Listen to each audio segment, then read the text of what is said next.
Pessoal, a gente vai falar um pouquinho aqui sobre uma história muito interessante, que é a história da nossa vida, né? A história da nossa vida é uma história, não sei se vocês já viram aquela passagem clássica do Clube da Luta, né? Onde o Tyler fala que nós somos uma geração criada por mulheres, né? E aquilo é uma verdade. Se parar para pensar, no geral, os homens, né, são criados mais por mulheres, por uma ausência física paterna, muitas vezes por conta de trabalho, por conta de outras coisas. E algumas pessoas, né, não tiveram contato nenhum com o pai e tal, mas é muito difícil alguém que não teve contato nenhum com a mãe, né? Então, no geral, a gente está mais pro lado de ser criado pela mãe do que por qualquer outra coisa. E todas as pessoas que cuidam da gente ao longo da nossa infância, né, babás, professoras, a maioria das pessoas que cuidam da gente, que formam a gente como ser humano, também são mulheres, né? Então, a gente vai falar um pouquinho sobre algumas consequências disso e como é que a gente avalia isso e confronta isso de alguma forma, né? A ideia hoje é falar sobre esse confronto com essa sombra que é criada através de um arcabouço social onde a gente está inserido e não tem como fugir, né? Mas a gente consegue, a partir daí, agir de algumas formas que isso seja amenizado, beleza? E é basicamente esse o roteiro. E no final, obviamente, né, nós estamos aqui dentro de um desafio, o desafio dominando a meia-idade. Então, no desafio, vocês vão ter desafios, né? Eu vou deixar aqui um dever de casa para vocês. A gente vai ter uma semana até a próxima live. E eu gostaria muito que vocês fossem fazendo ao longo dessa semana, porque semana que vem já vai ter outro. E aí a gente vai ajustando isso daí. Se vocês quiserem ter mais conteúdo sobre isso, ao longo da semana eu vou sempre comentando alguma coisa a mais, né? Vocês entrem lá no grupo. O grupo está aqui no link da bio, não precisa ir lá agora. Vai lá depois, acabar a live, tem um link na bio que você cai direto no grupo do desafio dominando a meia-idade. E é isso, né? A gente vai lá dentro conversando e vai ajustando algumas coisas. Inclusive algumas demandas, se vocês tiverem, né? Alguma coisa que vocês queiram acrescentar no conteúdo, dar uma sugestão e tal, lá dentro é o local ideal para isso. Beleza? Vamos lá então, estou aqui com a minha colinha e aí qualquer dúvida, vocês vão mandando perguntas, tá? Não precisa esperar chegar no final e tal, pode ir mandando se for pertinente com o assunto, se for alguma coisa que tem a ver com o que eu estou falando ou não, pode mandar aí que a gente vai conversando aqui também, beleza? Se quiser deixar algum depoimento sobre as opiniões também que vocês estão, né, vão ver aqui sobre algum conteúdo, fiquem à vontade, a casa é de vocês, beleza? Podem bagunçar à vontade aí o chat e fazer qualquer tipo de algazarra. Vamos lá. Qual que é o grande problema da crise da meia-idade, né? Quais são os principais sintomas? Os principais sintomas, eles vêm numa tríade, né? É uma tríade que é o fim, né? Que é a frustração. Então tem o F da frustração, tem o I da insegurança e tem o M do medo. É o fim da coisa, né? É a última, é a fronteira final, inclusive, né? Esse é o nome, inclusive, da última live, né? Do último desafio, que vai ser a fronteira final, onde a gente vai lidar com isso de uma vez por todas. Então, frustração, insegurança e medo.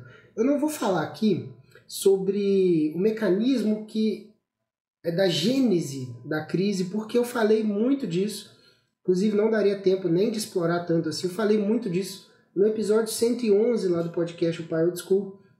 Então, se você quer entender melhor de onde que isso vem, né, qual é a origem disso, como é que isso se manifesta na gente ao longo da nossa vida, tá lá no episódio 111 do podcast O Pai Old School, lá no Spotify, ou eu tenho outros agregadores também, mas eu falo mais do Spotify porque ele é mais famoso, né? Só que, além da gênese da crise, que é um papo meio teórico e tal, eu acho que aqui a gente podia pegar para falar de coisas mais práticas, né? Além da gênese da crise, é importante que a gente fale sobre alguns sintomas, né? A gente tem frustração, insegurança e medo, e isso, no nosso peito, vai gerar alguns sintomas práticos. E aí eu queria trazer aqui alguns dos mais famosos, para que vocês consigam identificar em vocês se é o caso, se é isso que vocês têm sentido, se é isso que tem acontecido. Muitas vezes a gente não dá atenção para o que a gente sente. Isso é uma coisa muito típica masculina. Você tem um incômodo, você tem obrigações, e se você for maduro o suficiente para cumprir suas obrigações, você vai sentir ali aquele incômodo durante um tempo. Talvez você queira fazer algum, sei lá, às vezes tomar um remédio, às vezes alguma coisa, e segue a vida, né? No geral é assim. Qual que é o problema disso? A gente às vezes deixa passar coisas importantes. Então eu queria trazer aqui uma lista pequena aqui de alguns sintomas dos mais importantes para a gente bater um papo, que eu quero que vocês aprendam a identificar esse tipo de coisa em vocês, tá? É muito difícil que alguém aponte e fale assim, não, agora você está com isso, sendo que isso vem de dentro do nosso peito. Então é muito melhor que você aprenda a identificar isso e consiga entender qual é o problema que você está passando. Tá? O primeiro problema causado pela crise da meia-idade é um isolamento social e familiar. Isso é muito comum. A gente começa a ficar, até pela questão da frustração, né? Conforme você vai se sentindo mais frustrado ao longo da vida, você começa a se isolar mais no sentido de proteção, né?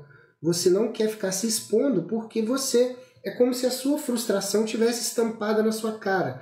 E toda vez que você chega num ambiente social, como se todo mundo estivesse olhando para a sua cara e vendo a sua frustração. Eu não queria dar muitos exemplos pessoais aqui por conta enfim, né? Foda-se, vou falar. Várias épocas onde eu tinha trabalhos que eu estava fazendo, meio que para dar conta, né, do vazio existencial que eu tinha. Eu vou falar mais para frente um pouco sobre a minha história com o trabalho, sobre o meu problema com o trabalho, de onde que veio isso. Mas durante muito tempo eu tive trabalhos alternativos, né, que eu ficava tentando fazer para tentar virar, né, para tentar sair do que eu estava para ir para o próximo. E aí, quando eu comentava alguma coisa, eu sou trader, não, eu faço cerveja, não, eu faço não sei o quê, não, eu faço... Eu dizia, mas dá dinheiro isso aí? E aí estava estampado na minha cara. Não, obviamente não dá. Por que não dá dinheiro? Porque eu ainda não masterizei aquilo, não tive tempo de me aperfeiçoar, não tive como fazer aquilo virar. Então, no final das contas, aquela frustração estava sempre estampada na minha cara toda vez que alguém me perguntava sobre trabalho. Então, o que eu fazia naturalmente? Eu me isolava. Então, muitas vezes a gente vai estar nesse problema da crise da meia-idade se isolando, tanto de compromissos sociais, amigos e, enfim, né, coisas do trabalho, happy hour, não sei o quê, quanto com relação à nossa própria família, né? Principalmente família, né? Eu tive muita sorte, mas algumas pessoas não têm tanta sorte de ter uma família que entende, né? Que eu sempre fui mais reservado, então a pessoa sempre entendeu. Isso foi uma vantagem absurda, né? Mas tem muita família que as pessoas estão sempre fazendo piadinhas, né? E aí, aquele negocinho lá que você está fazendo? Já tá rico? Não sei o quê. Isso acontece às vezes em algumas famílias. Isso é pior ainda, então você se isola mais e mais, né? O segundo sintoma que pode acontecer, muito comum, é um tipo de depressão. Não necessariamente uma depressão muito forte, a ponto de você ficar de cama, ficar todo ferrado, não conseguir levantar, não conseguir fazer nada, mas algum nível de depressão, porque você tem um medo absurdo e você tem uma insegurança absurda. Você com medo e com insegurança, você tem medo de agir e você não consegue romper esse medo porque você não está seguro de que você dá conta. Então, um nível grande de depressão, ou de a pessoa ficar deprimida, é muito normal. Se isso acontece do nada, sem um motivo aparente, dá uma investigada, que pode ser o seu caso, né? Pode ser que está precipitando uma crise da meia-idade. Um outro problema importante é um descaso com a rotina e com a sua higiene pessoal. A pessoa, quando está deprimida, ela tem um desnível de valores. Ela entende os valores de forma muito diferente. Ela não consegue entender por que é melhor levantar e tomar um banho do que só ficar deitado. Não faz sentido na cabeça de alguém deprimido fazer o esforço de levantar e se manter limpo, se manter asseado, se não faz diferença mesmo, se você vai só ficar deitado, se você não vai ver ninguém, se você... Enfim, deu para entender, né? Então, um certo descaso com a própria rotina, com a própria higiene pessoal, pode ser, né, um indicativo de um tipo de precipitação de crise da meia-idade. Outra coisa, uma sensação de tédio absurda. Falta de prazer nas coisas que você sempre gostou, de repente você não gosta mais. Isso também pode vir pela frustração e pode vir pela insegurança de que você precisa resolver aquele problema. No meu caso, né, eu sempre dando exemplo aqui do trabalho, enquanto eu não estivesse resolvido, né, ou resolvendo o problema de trocar de emprego, por exemplo, eu não me sentia tranquilo para aproveitar a vida, para descansar, para ficar relaxado, para olhar para cima, para pôr o pé para cima, para maratonar série na Netflix. Eu acho que deve ter uns 15 anos, sei lá, uns 10 anos, que eu não sento para maratonar a série na Netflix, porque tem muita coisa que eu quero fazer, que eu preciso fazer. E isso aqui que a gente está fazendo hoje é parte disso também, né? E essa sensação de que você não está afim de fazer aquilo, cara. Você vai ter que fazer o que você tem que fazer para você sair daquele problema. Essa sensação de tédio eu já tive quando eu fiquei muito tempo desempregado. Pois é, cara. E a gente tá muito ligado, né? A gente que é homem, a gente tá muito ligado, a nossa autoestima tá ligada ao que a gente produz, né?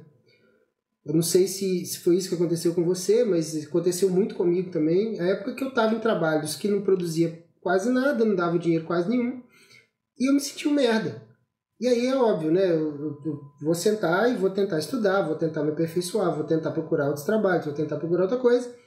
Enquanto eu não conseguir isso, como caralhos eu vou ficar me divertindo?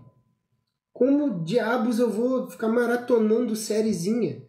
Na época eu jogava videogame ainda, né? Eu tinha muito tempo atrás, eu jogava videogame, então às vezes eu passava muito tempo no fim de semana me distraindo com videogame, e aí passava o fim de semana inteiro e eu ficava puto porque eu perdi o fim de semana inteiro e podia ter feito alguma coisa mais produtiva.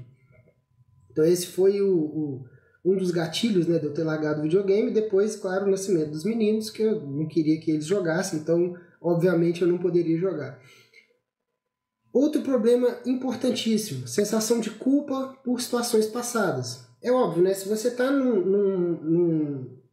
numa vibe de frustração, de estar frustrado com você mesmo, você obviamente vai ficar sentindo culpado porque você tomou as decisões que te levaram ali, né?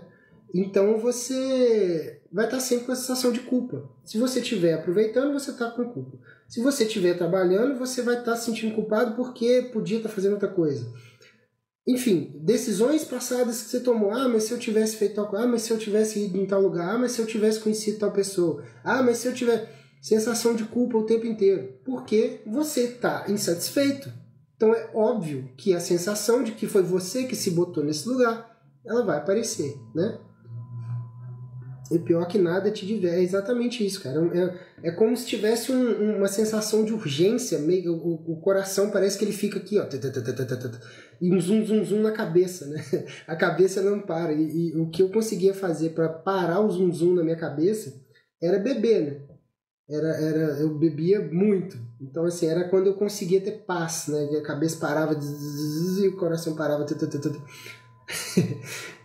Não é fácil, cara. Não é fácil, não. Mudanças de humor repentina. Por conta disso também. Você está muito deprimido, de repente você dá uma melhorada, depois você deprime de novo, depois você dá uma melhorada. Isso é normal para quando você está insatisfeito e frustrado com as coisas da sua vida, né? Redução da libido, obviamente, né? Quando você está preocupado, insatisfeito, com medo, puto, se sentindo merda, a última coisa que você vai conseguir fazer é reproduzir, né? Assim, no sentido performático da coisa, né? Você vai, né? O pau vai ficar lá, pronto, e é isso. Redução da libido também se acontece do nada, sem um motivo aparente, pode ser também uma precipitação de crise da meia-idade. Outra coisa é um sentimento de certeza, incerteza em relação ao futuro. Claro, né? Você está com um tipo de frustração que você não faz a menor ideia de como você vai sair dali. Então é claro que vai vir um sentimento de incerteza muito forte, porque você está num beco sem saída.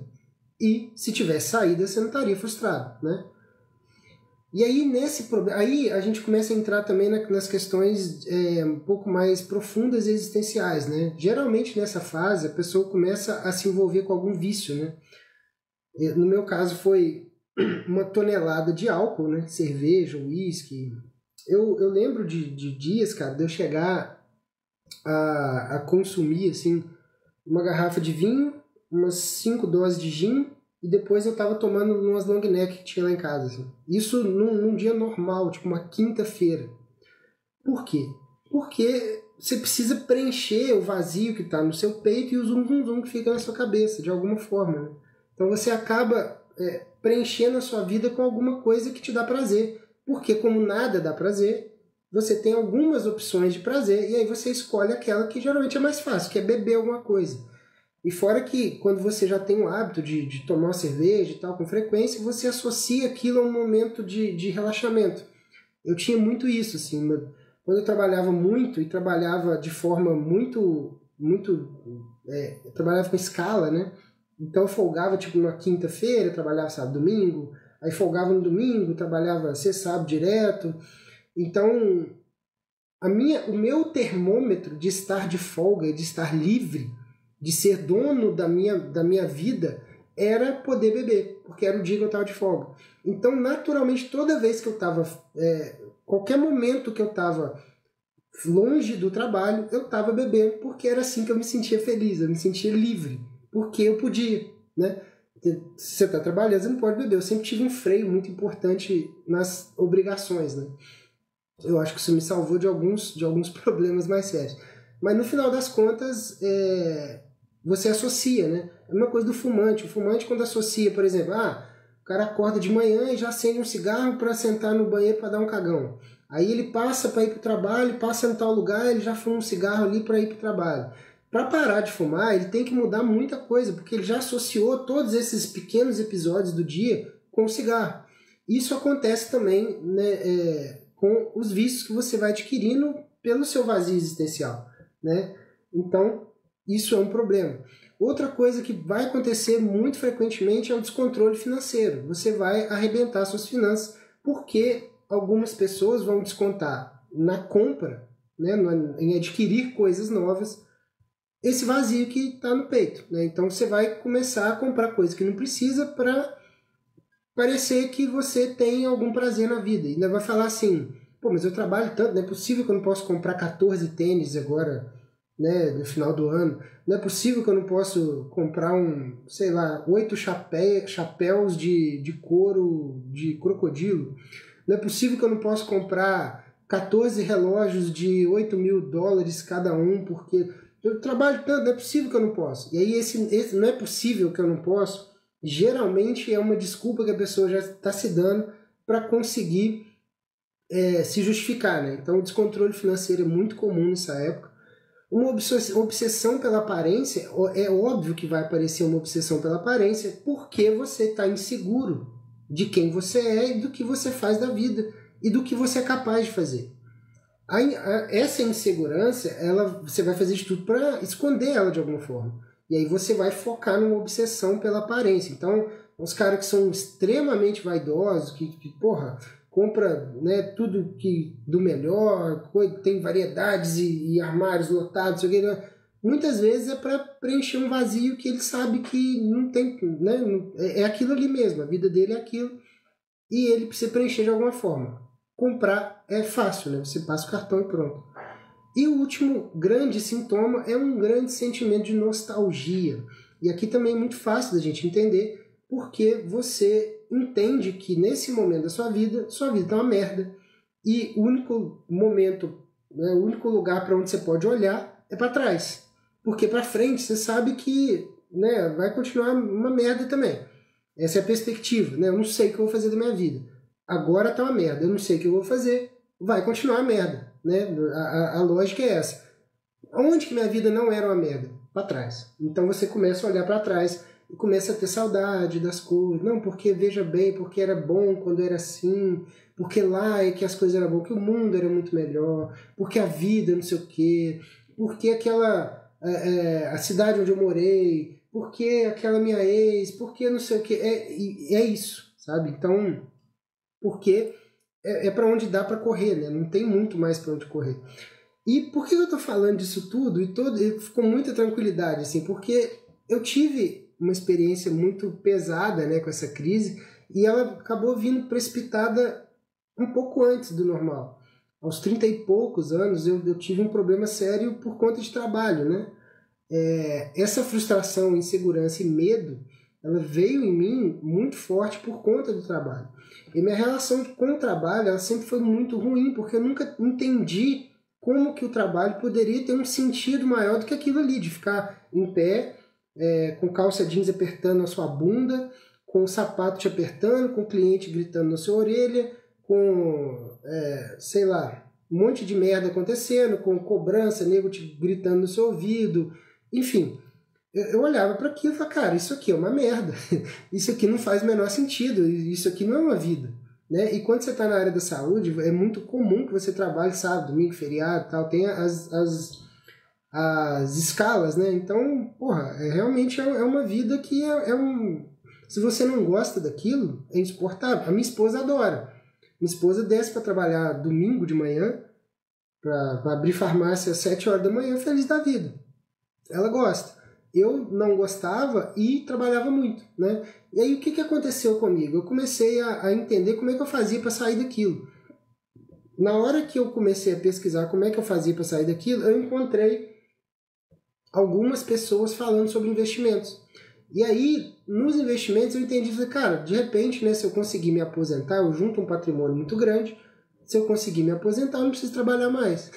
E aí, o que eu fiz? Eu falei, bom, com o salário que eu tenho, eu não vou conseguir me aposentar agora, né, vai demorar muito, então eu preciso trabalhar mais. Então, eu comecei a trabalhar o dobro, passei muito tempo trabalhando em 2 empregos, né? Então eu trabalhava num lugar boa parte do dia, depois, eu lembro quando eu morava em Juiz de Fora, eu trabalhava num posto de saúde de uma cidade que era quase 30 quilômetros do lado de Juiz de Fora, andava todo dia de moto na estrada, e quando eu voltava, chegava a conta da risca para ir para um outro emprego. Eu trabalhava de 7 da manhã até 4 da tarde, pegava a estrada, voltava, ia por 6 horas, eu ia para um outro emprego, ficava até as 10. Isso durante muito tempo. Assim, por quê? Porque eu precisava, na minha cabeça, cara, eu preciso juntar dinheiro e eu preciso aposentar. Era essa a minha ideia. Só que eu fui percebendo que ia levar, tipo, 30 anos para conseguir fazer isso, né? Juntando patrimônio, investindo e tal, blá, blá. Ia ter muito, né? Ia demorar muito. Eu não tinha 30 anos, eu não ia sobreviver 30 anos ali. Eu comecei a ter uns problemas muito sérios, assim, de palpitação. Meu coração batia muito rápido quando eu lembrava que eu acordava de manhã e que eu só ia chegar em casa às 10h30, 11 horas da noite. Frustração constante. Aí nisso eu comecei a me isolar também. E aquela sensação de ser meio inútil, porque quando você não entende o sentido do porquê que você está fazendo aquilo, no final das contas, cara, se eu falar com você assim, falar, cara, pega aqui uns blocos de tijolo, passa uma argamassa neles aí e vai empilhando um em cima do outro. É isso aí que eu quero que você faça. Vamos fazer isso agora de 7 da manhã até 10 da noite, beleza? Beleza. Vai ser uma merda. Você não consegue entender para que serve aquilo. Se eu virar para você e falar assim, cara, olha só, presta atenção. Percebe que é uma mudança de perspectiva, a atividade é a mesma, tá? Eu poderia ter feito essa mudança lá atrás, mas eu já estava muito ferrado para pensar nisso. Presta atenção na outra perspectiva. Fala, cara, olha só, a gente vai levantar um muro aqui, porque esse muro aqui vai fazer parte de uma catedral linda. E essa catedral vai virar um ponto turístico, vai atrair gente do mundo inteiro. E aí vai ter o seu nome lá nesse muro, que você participou da construção dessa catedral. Entende que mudou? Que é a mesma coisa, você vai continuar empilhando tijolo. É o mesmo trabalho. Só que agora você entende o porquê, você entende o macro, você entende, tem uma função para você ali. Não é um simples subir tijolo, passar argamassa, subir tijolo. Entende? Assim, que deixou de ser um negócio repetitivo, idiota e sem sentido. Então, claro, né, eu podia ter feito esse raciocínio de alguma forma na minha cabeça, mas eu não consegui associar isso com nada. Então, no final das contas, eu fiz 5 anos de faculdade, fiz 2 anos de pós-graduação, fiz pós-graduação em farmacologia clínica, eu adorava, mas aí na hora de trabalhar eu não gostava, né? Porque no balcão de farmácia você tem que mentir para os outros, né? Quanto mais técnico e sincero você é no balcão da farmácia, menos você vende, porque o cliente não está nem aí para se o anti-inflamatório inibe a ciclooxigenase 2, ele está nem aí para isso. Ele quer pegar o negócio ali e tomar e foda-se. Então foram 5 anos de faculdade, 2 anos de pós-graduação, quase 10 anos trabalhando na área, e eu só tive paz e realização de alguma forma quando eu abandonei isso tudo. É uma decisão muito difícil, cara, mas só que em algum momento você vai ter que entender que a situação onde você está vai precisar ser rompida. Porque se você não romper, não vai mudar, vai continuar a merda. E isso eu tinha na minha cabeça. Eu só não entendi ainda como é que eu ia conseguir fazer isso. Mas aos poucos eu consegui mudando de área, mudando de trabalho e tal. Pessoal, tá chegando pessoal novo aí. Rodrigo, seja bem-vindo. Ian. Oliver. Sadinello Oliver. Acho que é Oliver, né? Seja bem-vindo. Então, cara, qual que é o grande X da questão aqui? Esse aqui é o ponto-chave aqui dessa live, né? O confronto com a sombra. O que é essa sombra? Qual é a sombra que a gente está tentando combater aqui? Tem um autor que eu gosto muito, que chama John Tyson. Eu tenho um livro dele aqui, que é o Intentional Father, que é muito bom para paternidade, né? É um livro que ele escreveu para paternidade. Mas ele escreveu um outro agora, ele ficou muito famoso com esse livro. Agora, saiu um outro agora há pouco tempo, ele começou agora a rodar os podcasts, que tem um circuito, né, de podcast gringo lá nos Estados Unidos. O cara lança um livro, ele vai em todos e tal. E eu vi que ele já foi em alguns, eu ouvi alguns e eu achei muito bom. E o que ele chama dessa sombra, né? O que é essa sombra? Ele dá o exemplo do eclipse, né? Você quando está num eclipse, você está vendo um eclipse, você está vivenciando um eclipse, o sol parece que apagou. Mas, na verdade, não foi o sol que apagou. É que tem alguma coisa ali na frente bloqueando aquele sol. No fundo, aquilo é uma situação muito específica de quem está ali, na frente do eclipse. No resto do planeta, provavelmente ninguém está vendo nada. O sol continua normal, a vida continua, todo mundo está tomando sol, todo mundo está de dia ali para todo mundo. É para você especificamente, para vocês entenderam, né? Para uma faixa pequena de pessoas que tem alguma coisa bloqueando aquilo ali, criando aquela sombra e deixando você numa escuridão. Mas nada aconteceu. É só você que está desconfortável com uma situação específica. E aí, o que a gente vai fazer? A gente vai tentar entender como é que eu faço para desviar daquele eclipse e sair de dentro daquela sombra. Né? Esse eclipse é uma analogia que ele usa para essa frustração, para essa insegurança e tal. Tem alguma coisa bloqueando ali a passagem normal do Sol.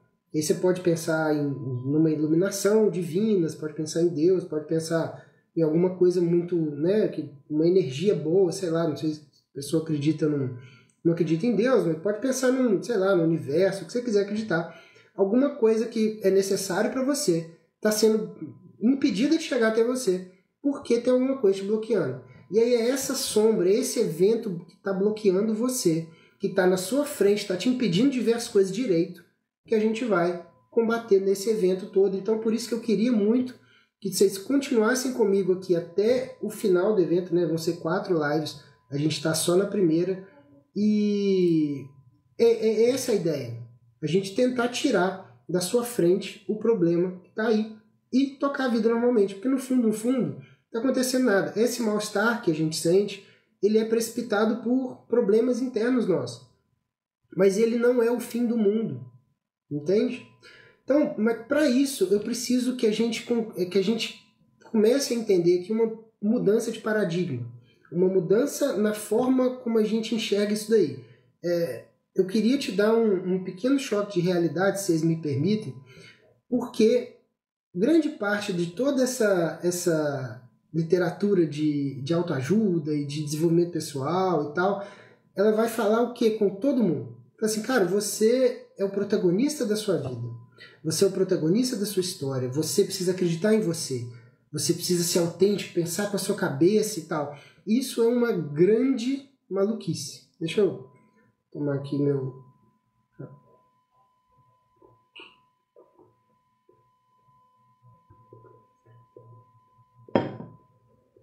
Isso é uma grande maluquice que botaram na nossa cabeça.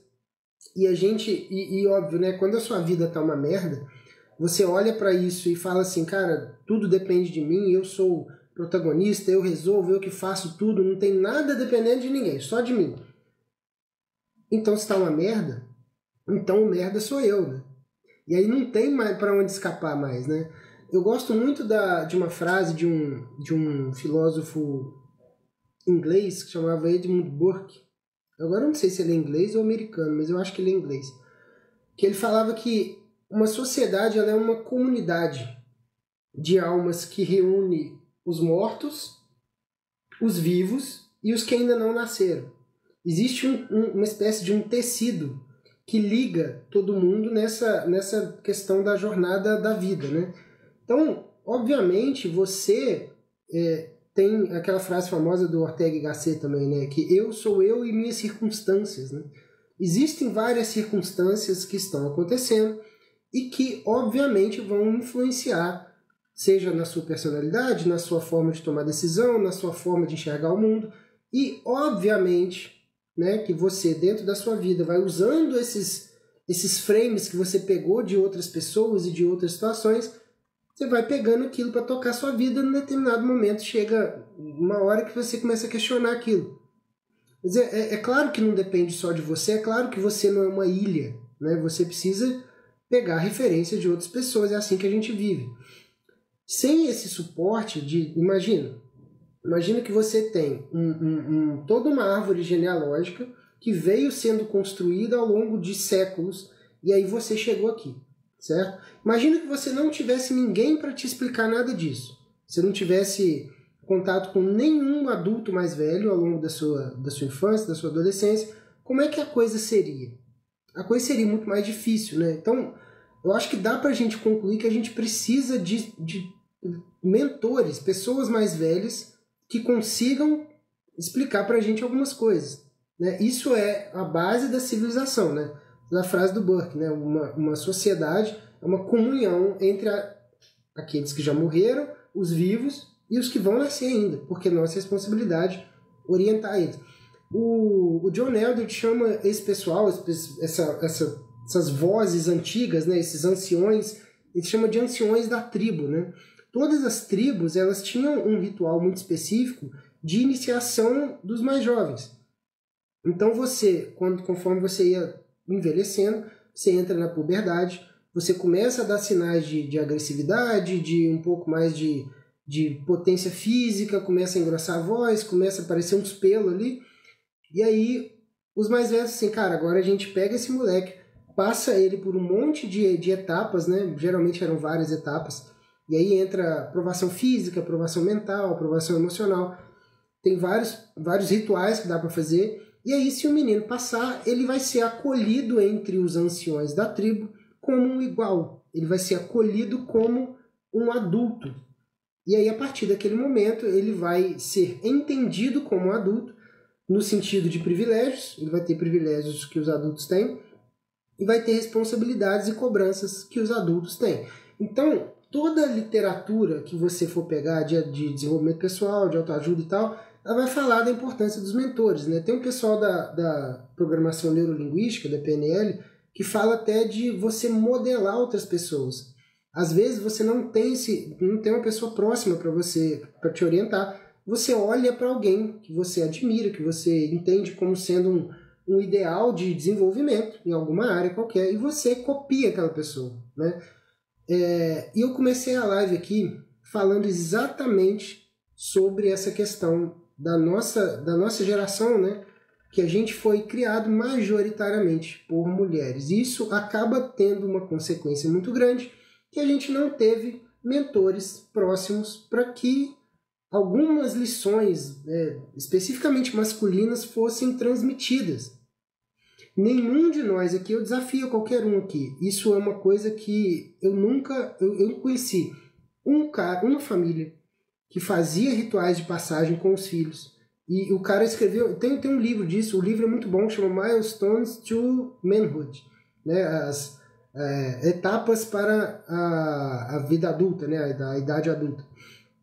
Esse cara, ele escreveu esse livro junto com o pai dele fez com os irmãos dele todos. Esse é o único caso que eu ouvi falar de pessoas da nossa geração que foram iniciadas em rituais de passagem. Fora isso, ninguém tem.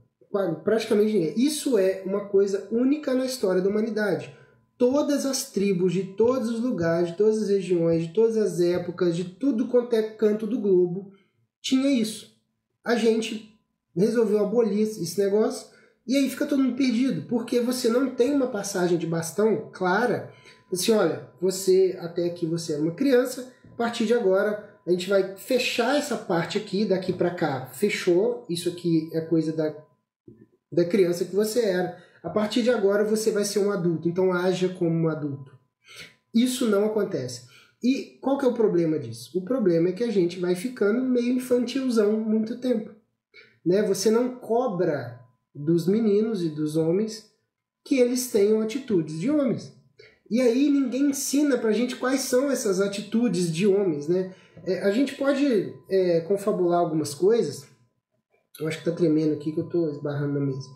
A gente pode confabular algumas coisas, mas a verdade mesmo, é que a geração dos nossos pais também não tem culpa disso, porque eles estavam num caos social muito, muito importante, que era aquela situação daquela inflação maluca, né? Eles viviam num nível de estresse tão grande, um nível de estresse tão absurdo, e também foi uma geração que não foi bem orientada, porque eles saíram de casa muito cedo, né? Se você perguntar ao seu pai, seus tios, as pessoas mais velhas da geração de cima, saíam de casa muito cedo e tinham que se virar sozinhos. Então, assim, também não foram orientados, né, naquela contato de pai para filho. Os nossos avós eram muito mais fechados, muito mais calados, muito mais introspectivos, muito mais turrões mesmo, do que os nossos pais. Né, teve imagina que o seu pai, né, os nossos pais foram criados pelos nossos avós, que eram pessoas muito mais duras mesmo, mais difíceis de lidar, eu imagino, né? É difícil uma exceção, assim. Então, eles também não foram formados assim, a gente também não foi formado assim. Isso não é culpa nossa. Isso não é culpa sua. É isso que eu queria que vocês entendessem. Li um dia desses que estão se perdendo os ritos de passagem. Estão se perdendo e já se perderam. É muito difícil ter alguma cultura ocidental que tenha isso. Quando muito, tinha uns casos, né, de um pessoal mais antigo, assim, lá nos anos 70, 80 e tal. Quando muito, o pai pegava o filho lá e levava ele para um puteiro. Entende? Assim, esse era o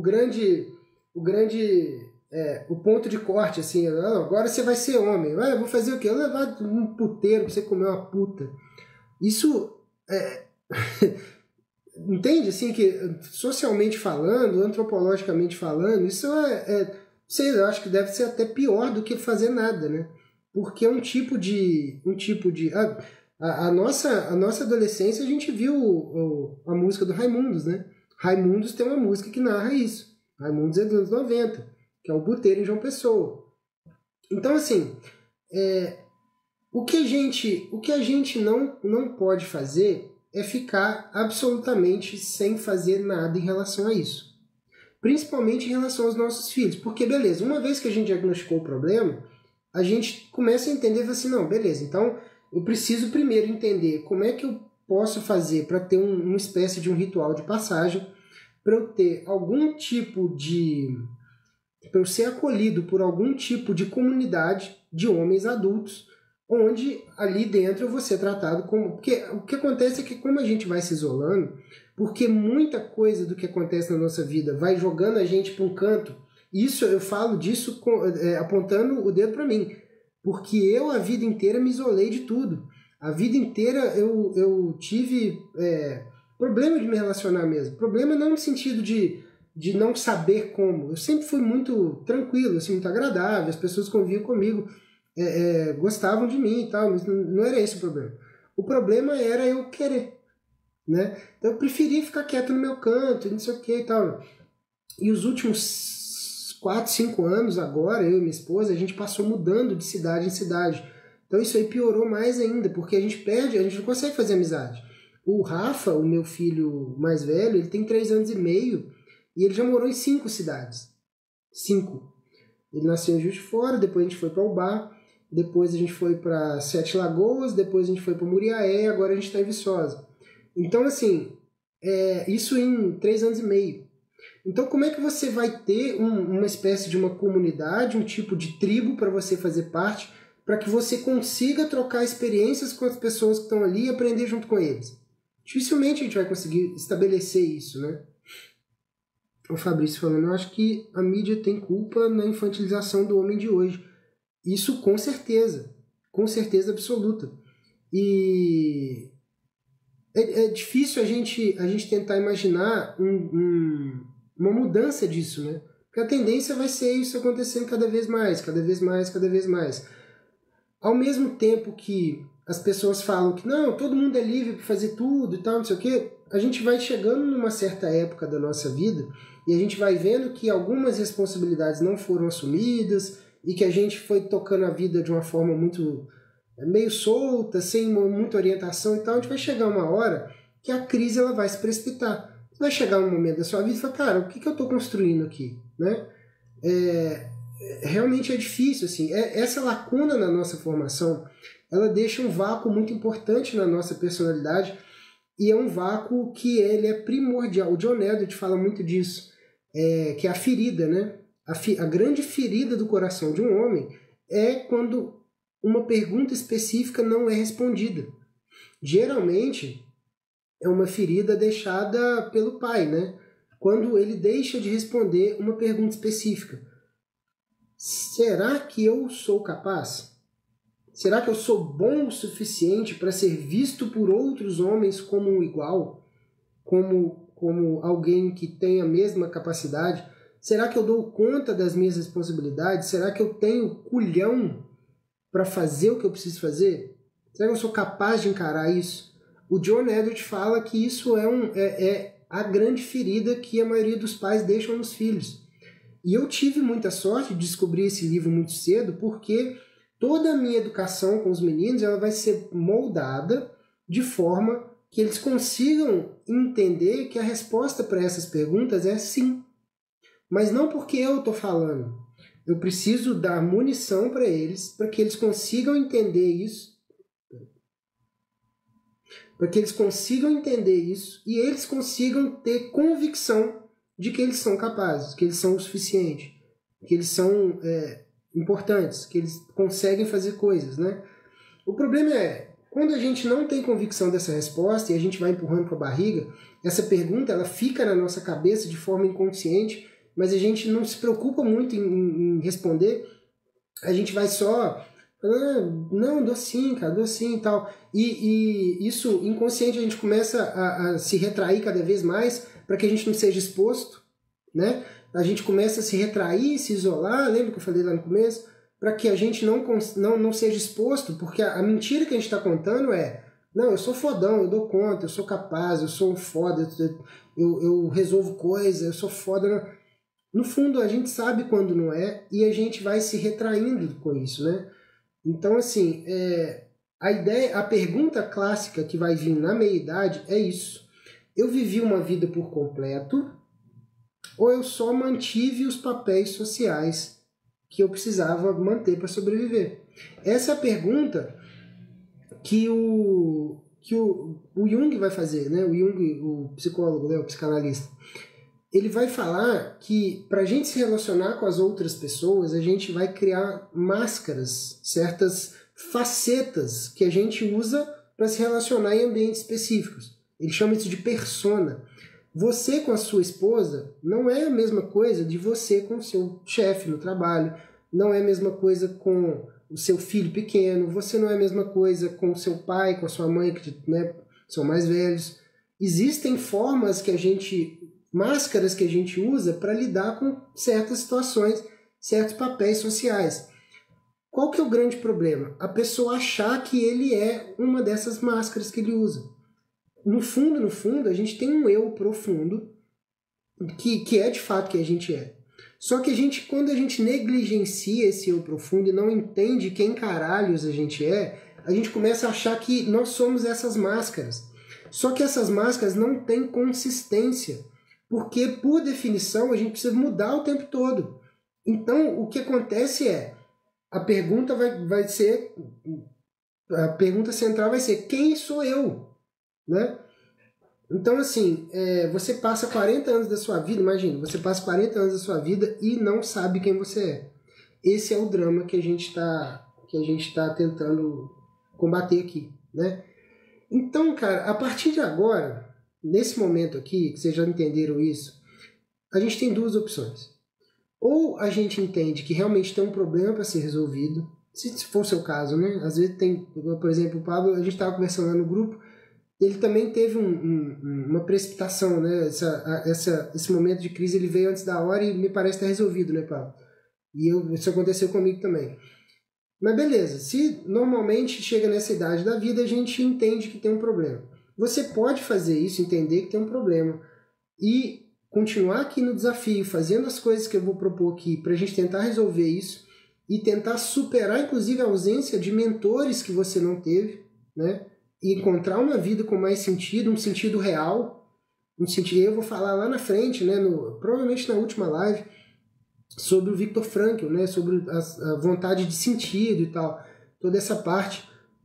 Você pode aceitar isso e lidar com isso de frente, como um homem adulto, ou você pode simplesmente fingir que não tá tranquilo, joga para debaixo do tapete de novo, finge mais uma vez, finge que a resposta é sim, empurra com a barriga e vai, né? Até que você vai sentir esse aperto da meia-idade em algum momento lá para frente e vai se sentir mal de novo, né?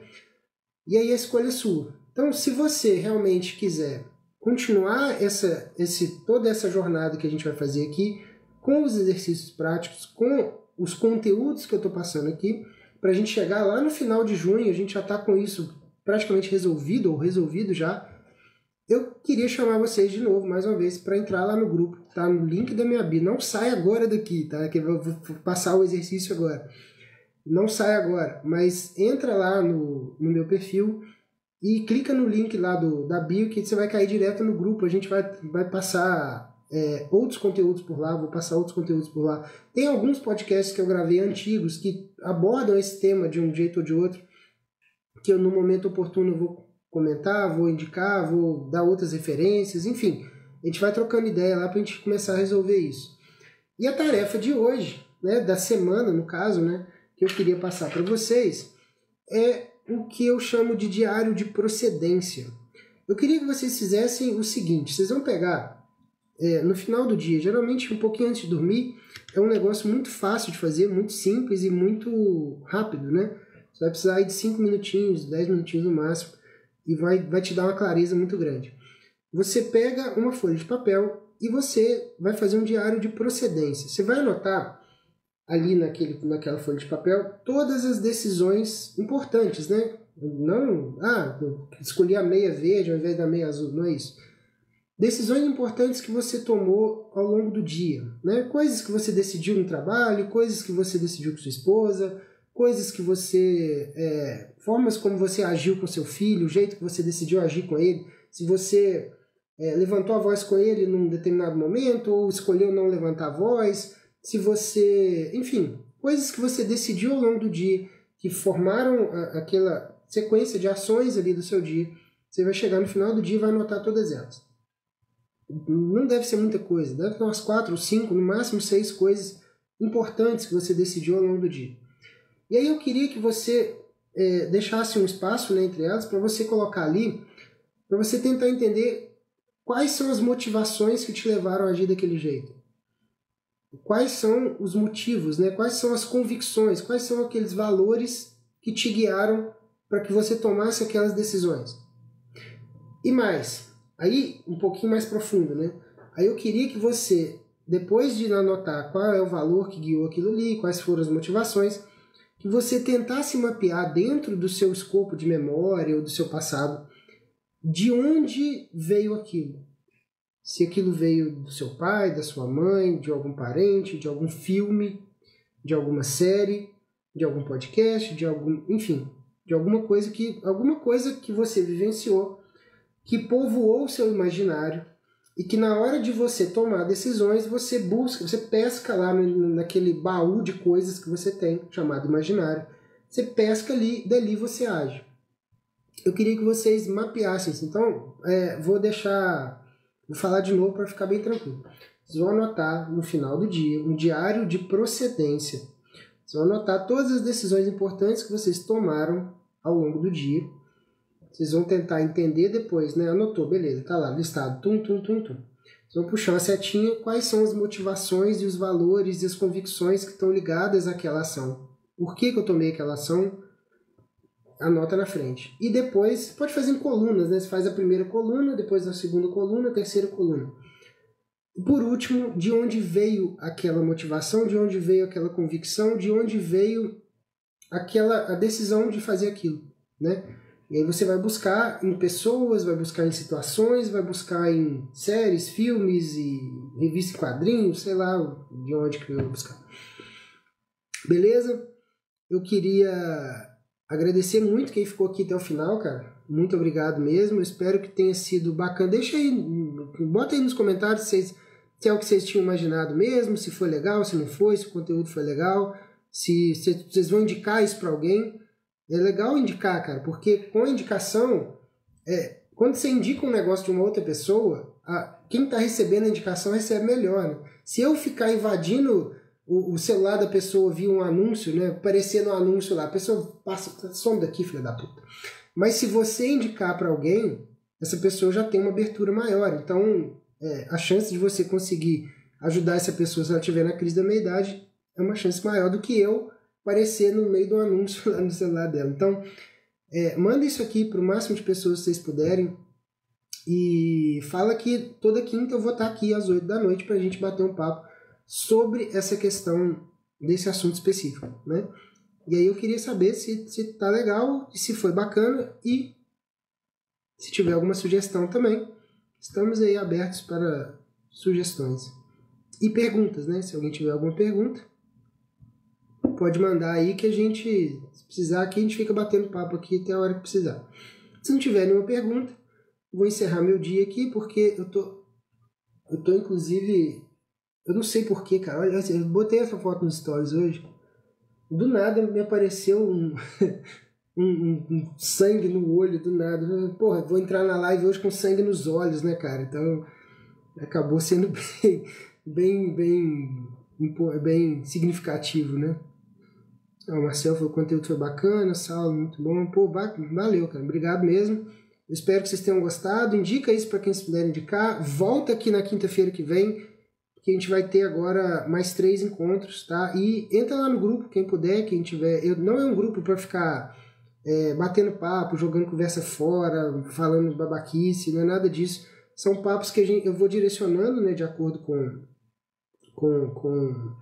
os conteúdos aqui que eu vou preparando, eu estou direcionando alguns assuntos lá, e para a gente trocar ideia mesmo, para a gente ir crescendo e evoluindo junto ali também, beleza? Fica assim então, Laroca apareceu aí aos 44 do segundo tempo. Muito obrigado, pessoal. Se não tiver nenhuma pergunta, eu já vou encerrar aqui e a gente se vê por aí depois. Nenhuma pergunta?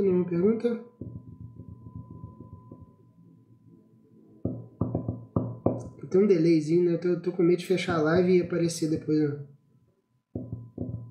Boa, Fabrício. Valeu, obrigadão. Então, fica assim então. Valeu, pessoal. Até a próxima.